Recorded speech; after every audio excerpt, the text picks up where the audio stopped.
Migration certificate apply online कसं करायचं पुणे युनिव्हर्सिटीमध्ये याचा एक व्हिडिओ मी यूट्यूबवर टाकला होता. मात्र तिथे मायग्रेशन सर्टिफिकेट काढताना आपल्याला ट्रान्सफर सर्टिफिकेट म्हणजे TC हे ओरिजिनल जमा करावं लागतं असं मी तिथे मेन्शन केलं होतं. मी तिथे सांगण्याचा प्रयत्नही केला होता. मात्र काही मुलांचे मला कॉल आले, जे माझे विद्यार्थी आहेत त्यांचे मला कॉल आलेत की सर माझ्याकडे माझी LC तर कॉलेजमध्ये जमा आहे, तर TC कुठून काढायची, LC कुठून काढायची.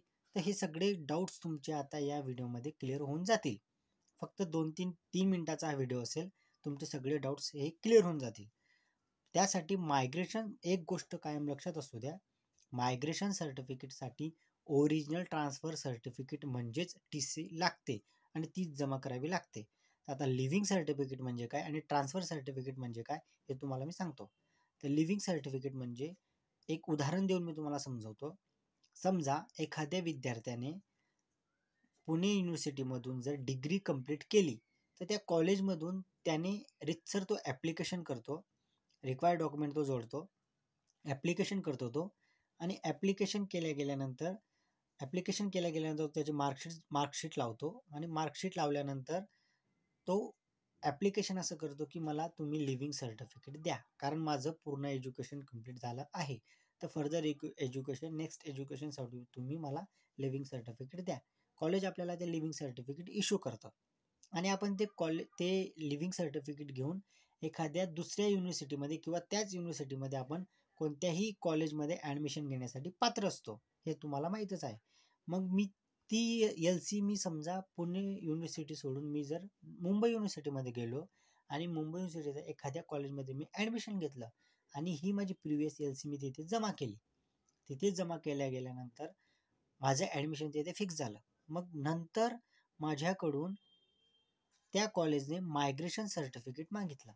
मग आता मी LC तर या कॉलेजमध्ये जमा केली, तर मग आता पुढची प्रोसेस माझी काय असेल मायग्रेशन सर्टिफिकेटसाठी, तर मी माझ्या प्रिव्हियस कॉलेजमध्ये येईल, नंतर मी तेथेही एक ॲप्लिकेशन करेल आणि ॲप्लिकेशन केल्या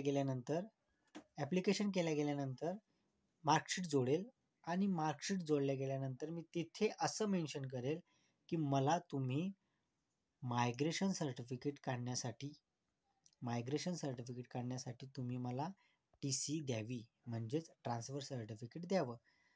तर कॉलेज मला ओरिजिनल ट्रान्सफर सर्टिफिकेट इश्यू करतं आणि तेच ट्रान्सफर सर्टिफिकेट जेव्हा मी तुम्हाला सांगितलं होतं की पुणे युनिव्हर्सिटीमध्ये ओरिजिनल मायग्रेशन सर्टिफिकेट काढण्यासाठी ओरिजिनल TC जमा करावी लागते, तर ही ट्रान्सफर सर्टिफिकेट जमा करावी लागते. नाहीतर तुम्ही समजाल की मी माझ्या ज्या नेक्स्ट कॉलेज म्हणजे जिथे मी कॉलेजमध्ये ॲडमिशन घेतलंय तेथे लिव्हिंग सर्टिफिकेट ती जमा करायची का तिथून काढायची, हे तुमचं आता डाऊट्स क्लिअर व्हायला पाहिजे.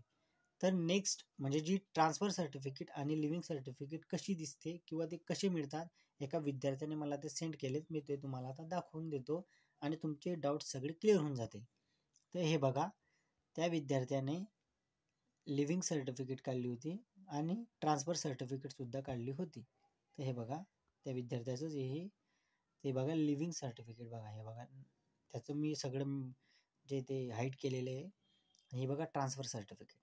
तर हे बघा हे लिव्हिंग सर्टिफिकेट जे ॲडमिशन आपण घेतो तिथे ही जमा केलेली आहे त्याने, आणि जेव्हा त्याने मायग्रेशन सर्टिफिकेट काढलं तेव्हा त्याने हे ट्रान्सफर सर्टिफिकेट त्याने ओरिजिनल तिथे जमा केलं, तेव्हा त्याला मायग्रेशन सर्टिफिकेट मिळालं. आता तुमचे डाऊट्स क्लिअर झाले असतील असं मी गृहीत धरतो आणि रजा घेतो. आणि जर तुम्हाला हा व्हिडिओ आवडला असेल तर फक्त लाईकच करा, आणि ज्याला लिव्हिंग सर्टिफिकेट आणि ट्रान्सफर सर्टिफिकेट समजत नसेल, लिव्हिंग सर्टिफिकेट म्हणजे कॉलेज सोडल्याचा दाखला आणि ट्रान्सफर सर्टिफिकेट म्हणजे स्थलांतराचा दाखला, म्हणजे मी एका जागेतून दुसऱ्या जागेत मी मायग्रेशन करतोय किंवा मायग्रेट करतोय, याच्यासाठी हे ट्रान्सफर सर्टिफिकेट लागतं आणि तेही ओरिजिनल जमा करावं लागतं. चला तर मग आता तुम्हाला समजलं असेल. फक्त याच्यासाठी फक्त तुम्हाला लाईकच करायचं आहे बस, बाकी काहीही करायचं नाही.